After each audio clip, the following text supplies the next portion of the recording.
It's a well-known fact that list videos do extremely well here on YouTube, particularly top 10s and top 5s, but on the Rurikhan channel, we are constantly striving for innovation, and therefore we have come up with a completely new concept that totally breaks the mold. We are doing the top 6 most disappointing games of 2018. Shields up, Iron Breakers. Rurikhan here coming at you with another edition of the Conscast, and in today's video we're going to be going over the 6 video games that disappointed me the most in 2018. It is important to mention that this is very much a personal list. I do not believe that there is such a thing as an unbiased opinion. Everyone is biased towards something. You guys know what my biases are, and this is my list. You don't have to agree with it. You don't even have to feel the same way that I do about these video games. This is just my opinion. I want to stress that out, okay? I'm not stating these as facts. And the other thing is that when I say disappointing, I'm not talking about the worst video games of 2018. Some of them, you might consider them to be the worst video games of 2018. That really is not what I'm going for here, though. What I mean by disappointing is something that I was particularly excited for and that I saw potential in a specific video game. And when I actually got to play it, I just saw that potential squandered for a number of reasons, which I will go into greater detail as we go through each of these video games. Having said that, let's begin. Vampire. And I don't know why they call it Vampire. I would actually call it Vampire.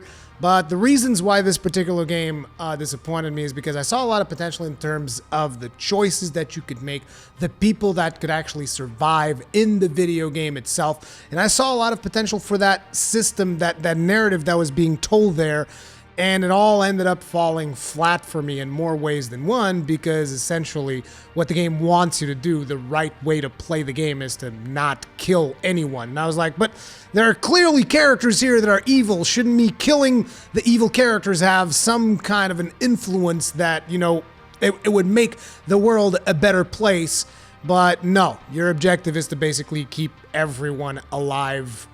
Otherwise, you're essentially, you know, the game will punish you in one form or another, which, to be honest, I didn't really care all that much about the punishments of the game. I played the way that I wanted to play, and I killed the people that I thought deserved to die from whatever moral standpoint I happen to have. And the game just punished me for it, and I was like, well, whatever. Then the other problem with Vampire, in my opinion, is that the combat was overly simplistic. It felt incredibly easy once you got used to the combat and the spells that were available. It just felt like there wasn't enough depth there. But as if that wasn't enough, like at the very end of the game, the very final boss, I'm not going to spoil you, don't worry about it, but the very final boss in this game will also pretty much be immune to everything that you've been doing. I mean, depending on the build that you do, but there's a high probability that your standard combos that you've been using and combat gameplay that you've been doing throughout the entirety of the video game will not work on the final boss. And I was just like, well, I mean, and it's not even that they give you this new outstanding mechanic when you get to the final boss, like, oh, but there's this new mechanic. No, it's simply they purposefully gimp your character and make the fight more boring than it has any right to be. Again, personal opinion. The other thing is also the romantic choices in the game, or should I say lack thereof, not to mention the complete forced romance that you get in Vampire, was also extremely disappointing. And that's why it gets number 6 on this list. Moving right along. Number 5, Extinction. I still don't know how they could have messed up this game so much. You have a beautiful game here that looks and actually plays reasonably well. Like, the gameplay, the moment-to-moment gameplay actually feels really good when you're concerned about the action of taking down big orcs. Like, you know me, I'm all about chopping down some greenskins. So naturally, I was excited about this, about the different mechanics. You get to chop off their arms, chop off their limbs, chop off their heads. It's really cool when you're in that moment-to-moment of just like chopping stuff down and climbing up big dudes and whatnot and just like killing them. It's really fun. And then it just completely managed to fall flat because there's nothing else to do in the whole game. It's like there's this really cool mechanic that they've done in a way, because sometimes it Sometimes it's a little bit flimsy, but either way, there's this really cool and satisfying mechanic of you climbing up on top of an orc and chopping off its head. That's all this game is. There's literally nothing else there. You know, once you've killed your very first orc, you know, the other ones change because like, oh, now you have to break a lock before you can break down his armor. Or now you have to chop off both his legs before you can chop off his arm so that you can then chop off his head. You know, there's different mechanics and whatnot to it, but ultimately once you've chopped down one orc, you've chopped them all down. And to top things off, they felt the need to like put you on this time strain that is just, I don't get it. Like me personally, one thing that I am not a huge fan of in video games is the strain of time where it's like, oh, the time's running out. And some games manage to do a decent balance with that, but Extinction, in my opinion, did not do it. Like I remember I was doing certain quests where I was just like trying to have some fun killing a couple of orcs, and the game was just like, gotta hurry up, gotta go. Like I wanted to do things with style, right? I'm gonna chop off his legs, and I'm gonna do this thing and that thing. And the game's just like, nope, you took too long, you lost. And I was like, well, I mean, come on. I'm trying to have some fun. Like it would get to a point where I felt like I was actively trying to have fun and the game was actively telling me, no, stop having fun. Do what we're telling you to do. Don't do what is fun to you. And that was just such a frustrating thing because I could almost just accept the fact that, okay, this is just a video game about like just killing down big orcs, right? The problem was that on top of that, they wanted you to do it in a very specific way and they time constrained you, and not to mention the price of this game. This was a full priced release. And I'm just like, what in the hell, dude? Like you need a whole lot more than that for full price release. I mean, that's just one man's opinion, but either way, definitely one of the most disappointing games of 2018 because of the potential. That's all this list is about, really. Moving right along, number 4, the expansion, Battle for Azeroth in World of Warcraft. So I haven't played World of Warcraft in a long time before Battle for Azeroth. When I saw the stuff that was happening at the time of Battle for Azeroth, I was like, you know what? I like the theme of this new expansion. I like where they are going with it, and it looks like it's going to be fun. So I got into it, and I played it, and I enjoyed it. I greatly enjoyed the time that I played in the leveling up of my character up until when I got to endgame. And then I got to endgame, and that's when I started noticing the serious problems that were there. Starting but not limited to the fact that a lot of the classes were actually not prepared for this particular expansion, which just made me go like, well, I mean, isn't Blizzard the company that goes, we'll release it when it's ready? There were at least 4 or 5 classes that were just like, they were completely unprepared for this expansion. And as such, they were, I wouldn't say they were unplayable, but like you put them next to any other class that could perform their role and they would greatly surpass these other specs at their role. It was completely unbalanced from that point of view. But then to top it off, that wasn't even it, right? Because I just re-rolled to a different class. It's whatever. The problem then becomes the way that Blizzard handles loot in endgame for Battle for Azeroth was completely asinine. It was complete RNG city all day long. You would get like your one weekly mythic chest, which was just like from a big loot pool of items. And I was just like, well, how am I going to get the items that I actually need? And the answer is you can't. You can't get the items that you need unless the RNG gods deem you worthy enough to do so. And I know that some of you guys that are playing World of Warcraft right now are going to say, oh, but 8.1 makes everything better. And I'm just like, yeah, and 8.1 came over 4 months after the game actually came out. And do you think that's acceptable? Do you think that's okay? Do you not think that that is disappointing? And not to mention that I've also seen quite a few videos of people that are actively playing right now saying that 8.1 actually doesn't fix all that many things. There's still quite a few problems with the game, including the gating of artifact knowledge, which you're just left wondering, like, are you trying to pull a Bungie on us? Is that what you're trying to do with the limited XP system that they had for Destiny 2? And it's just like, I can't help feeling so disappointed because Blizzard is a company that I held in such high esteem before this year. Like, I held Blizzard like way up here, and the actions that they have taken throughout 2018, not limited to what they've done with Battle for Azeroth, have just been so disappointing. that this just had to be on my list of biggest disappointments of 2018. It's completely insane. And again, there's so much potential because like I said, I had so much fun when I was actually playing the game. But again, it felt like the developers were actively telling me not to play the game by not properly rewarding me for doing one of my favorite contents in the game, which is Mythic Plus. I love doing Mythic Plus. I understand. Maybe it's a niche. Maybe I'm not, the majority of the player base, because I know that a lot of people friggin' hate the Mythic Plus system. I actually loved it. I thought it was a lot of fun. I mean, depending on what kind of modifiers they put on there, because a lot of times they put modifiers that would actually generate bosses that were damn near impossible. But, when the modifiers were not atrocious, I thought it was a lot of fun to do it, to get challenged, to figure out how to do different things in Mythic Plus, and I was enjoying it. And the game it's like the game was actively telling me, no, dude, don't do Mythic Plus, because you're not going to get rewarded for it. Do something else. Go do World Quest. And I'm just like, dude, if I do one more World Quest, my eyes will pop out of my skull. Please. But yeah. Battle for Azeroth, man. Coming in at number 3, Assassin's Creed Odyssey. And I know that this one's going to be a bit controversial because I know that there's a lot of you guys out there that are loving this game. And I understand, like I said, you don't have to agree with me. This is my personal opinion.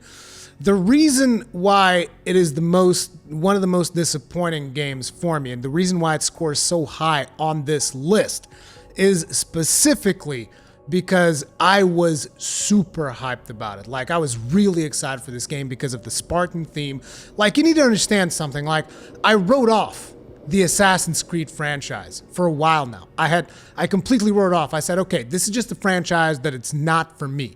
After I played through the entirety of Assassin's Creed 2, which I loved, I still think it is probably the best game in the series, is Assassin's Creed 2. I essentially wrote off the franchise because there were just like too many games coming out, and I felt like there weren't enough differences in them, and I just completely took a step back. But last year, with the release of Assassin's Creed Origins, there were tons of you guys telling me, Rurikhan, you really missed out with Assassin's Creed Origins. You need to get back into this franchise. You need to play it. You need to check it out. It is well worth your time. And because of that, I was like, okay, I'm going to give this franchise another shot, because they also had the Spartan theme, which is something that I'm much more interested than the whole Egyptian theme that they had going last year. And then I get into the game, and despite the fact that, it's a game all about Spartans, your character doesn't have a shield. Even Leonidas in the intro of the game is shown with a goddamn shield. Your character doesn't have a shield. That's like one of the biggest things. But sure, I can look past that. Then it's like I had issues with the animations of the game because the game wasn't animating properly for me. I understand that a lot of people are saying, no, the animations are flawless. You're wrong. For me, it didn't. Okay, understand that. That was disappointing in and of itself. But I was like, it's okay. I can accept that. I can deal with the lack of polish. I can deal with everything. What I cannot accept is the experience booster and the Drachmi booster and a lot of the other stuff that you can basically just go to the store and buy in-game power for a single player game. I can't accept that. I can't, under no circumstance could I ever accept that. And one of the most interesting things about Assassin's Creed Odyssey is how people came at me and they told me, Rurikhan, the game doesn't even ever drive you towards these things. The game never tells you that you gotta buy or that you gotta do. The game never drives you there. And that is a blatant lie. That is a lie.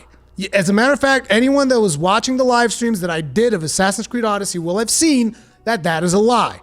Because I got to a point where I was like, okay, I was beginning to accept, okay, I'm never going to be able to take it seriously, but at least I can have some fun with it. And I was playing the game and I was enjoying the story. And I got to this really big moment in the story where I was at the top of a cliff fighting against a dude. I kicked him off the cliff, like Spartan kicked him off the cliff. And it was just like, yeah, this really cool moment with this big fight that I had just done. And I was super excited about it. And I had to get out of there running because there were a lot of people chasing after me. So I get out of there, I hop on my horse, I run back to my ship, and I'm just like, I'm really high on excitement. I'm like, yeah, dude, that was actually really awesome, a really cool moment in the story. I jump on my ship, I sail away, and you know what happens immediately as I sail away? They say, hey, we're glad you're having fun. Here's 200 Helix credits. Maybe go check out our store. So that's what I have to say to everybody. The game doesn't ever make you go to the store. They don't make you go to the store, but they sure as hell goad you into doing it in a very much predatory way, just as you're at the height of a dopamine rush because you just did something that you thought was really cool. Right as you're at that peak dopamine level, the game just like slides you a couple of 200 Helix credits on the down low and tells you, hey man, maybe you should check out our store. And that is bullshit. It's not enough that you have the stuff on there with the XP booster and the Drami booster and all the other bullshit that we've talked about. You also particularly set out to take advantage of people right at the moment where they're at their most vulnerable. And there's no way in hell that does not qualify as one of the most disappointing things that I have seen this year. Moving right along, the next game is StarLink. Now, StarLink has actually moved up on the list since I actually got to play it because I really enjoy the gameplay of it. That's the most... I think that even makes it more disappointing. The fact that I love the gameplay so much that I thought the game in and of itself, the game design and everything that has to do with the actual gameplay of the video game is friggin' amazing. I really like it. And I understand that it's not for everyone. It's a little bit too cartoony for some people and all of that. But I really enjoy what they are doing with it. But why then is it so disappointing? Because it is so predatory in the way that it monetizes itself. That it is sickening. Now, I don't know if this is because I've never been into those toys to life games like the Skylanders and all of that stuff. So maybe I never even noticed the types of business practices that these people were doing because I'm not really about platformers in general. I don't really play that many platformers, and I always felt like that's what Skylanders was, like an action platformer. In order for a platformer to grab me, it needs to be something truly exceptional. Something on the level of a Super Mario Odyssey in order to properly grab me as a platformer. So I never played any of those other games, so probably these practices were commonplace with games such as Skylanders and whatnot. But essentially what I'm trying to say here is that there is no in-game way for you to unlock new weapons. And that is just so bad because, for instance, the combo that you guys are seeing on this particular video, which is me doing that little AoE thing with one of the cannons, you're not going to be able to do it if all you have is the starter edition. Now, I was able to get the starter edition at a discounted price because I knew that I probably wasn't going to agree with the monetization practices of this game. So I waited for the deep discount, which inevitably happened. As a matter of fact, I think the game is probably doing pretty terribly in terms of sales because everything related to StarLink is like more than 50% off right now, and the game hasn't even come out that long ago. So yeah, I waited. I bought it at a heavily discounted price, and I bought it an additional ship so that I could have the weapon that I knew that I was going to like because I had played this on a Nintendo demo. And as I played through the game, what I understood was that there's going to be enemies that have elemental vulnerabilities. And if you do not have the opposing element so that you can take advantage of that vulnerability, you're going to be at a great disadvantage when fighting against those enemies. So, you know when they say you can finish the game with a starter pack? Well, yes, you can. It's definitely not the most fun way of doing it. I can guarantee you that. As a matter of fact, there are certain pieces of loot in the game that you actually cannot get if you do not have certain weapons. So, for instance, during a live stream that I held recently, we went out into space, and I found this purple box in the middle of space. And I did not have the right weapon to open this purple box, and therefore I could not get the loot. Like, it doesn't get more predatory than that. Like, you're talking, not only are certain enemies going to be artificially more difficult because you simply don't have the correct weapon. Like, there's no other way to say it. It's not, oh, you have alternatives, you have the, no, you don't have the right weapon. The game is designed for certain enemies to be killed with certain weapons. And if you don't have those weapons, you have to go to the store and buy them. whether that is a physical store or a digital store, because you sure as hell can't unlock them in-game because the asking price is not enough. They need more. They need everything. And that's what's so disappointing about it, because I can see that there was a ton of passion put into this game, because you can see it in the art, in the animations, in the ship designs. You can see the passion. It oozes into the game. You can feel it. You can feel that the people that were working on this game really loved developing it. Only to then have someone from the marketing department come up and say, yep, you guys did a fantastic job here, and we're gonna sell the fuck out of it. And that's what's so disappointing. And that's why this makes it so high on the list, because I really would have loved playing this game and, unlocking weapons organically as you play through it, or maybe even having, different loot drops, almost like, this could be a space Diablo in a lot of ways, with weapons dropping from enemies that you killed with different rarities and stuff. And that would extend the longevity of this video game so much, and it would have made it so much fun that I just don't understand. I just don't understand how this is the way they went about it. No, you just go out and you buy a weapon. That's what you do.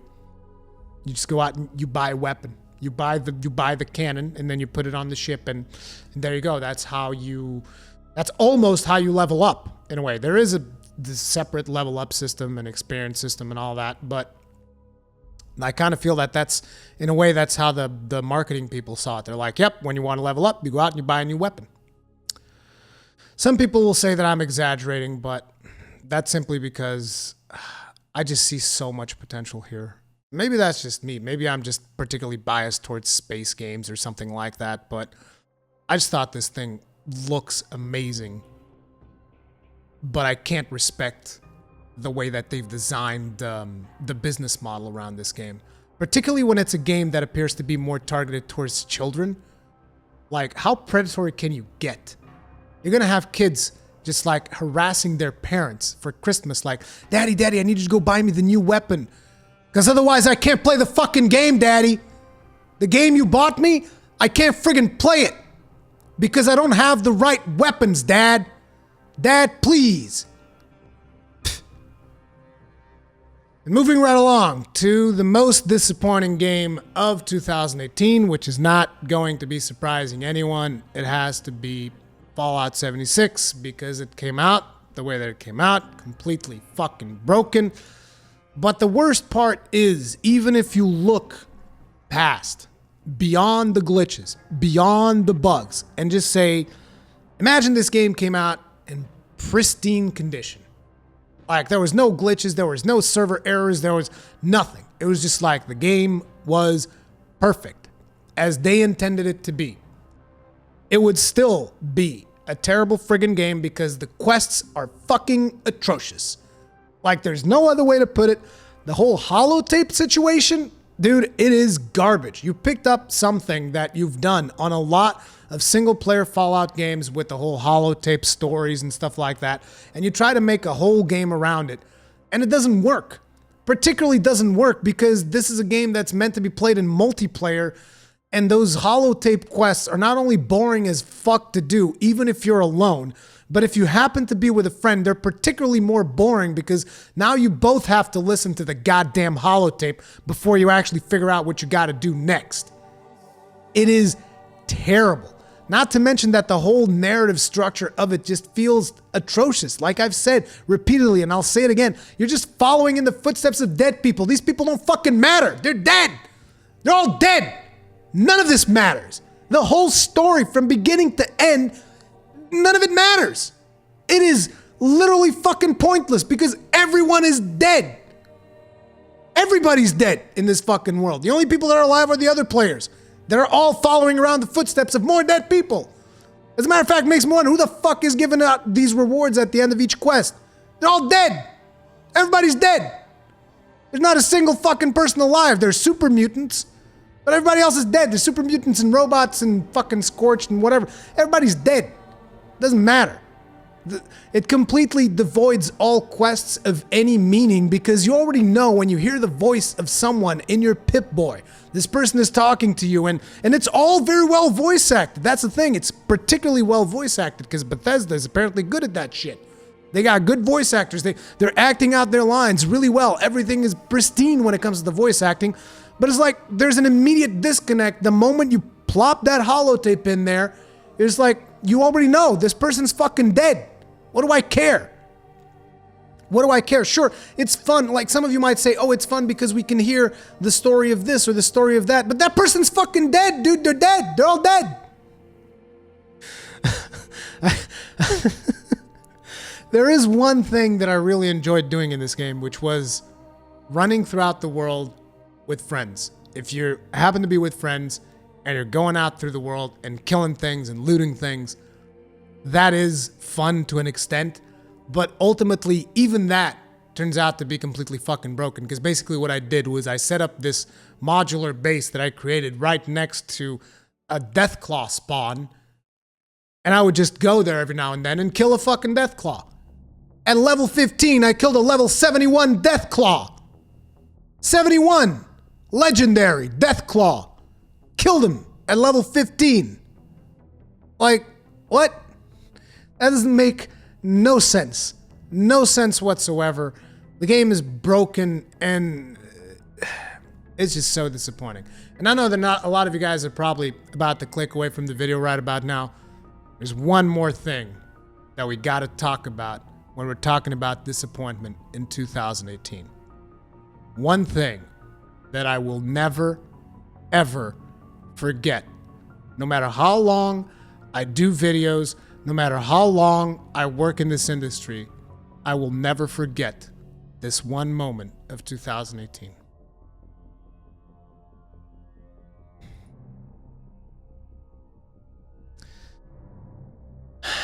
You guys aren't hearing any audio from that video, but I'm pretty sure the audio is still going to be like engraved in your minds.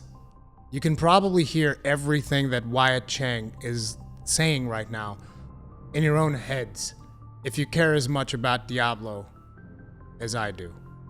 There's a lot of people that probably care more about Diablo than even I do, but Diablo was a very special franchise to me. And the announcement of Diablo Immortal as the final presentation of BlizzCon is probably one of the most revealing things of 2018. It shows you just how much of a disconnect there is between the gaming industry and its consumers. And despite the fact that Diablo Immortal did not come out in 2018, the announcement of Diablo Immortal is hands down the most disappointing thing that I've had to experience in 2018. Thank you all very much for watching, and I'll see you guys on the next one.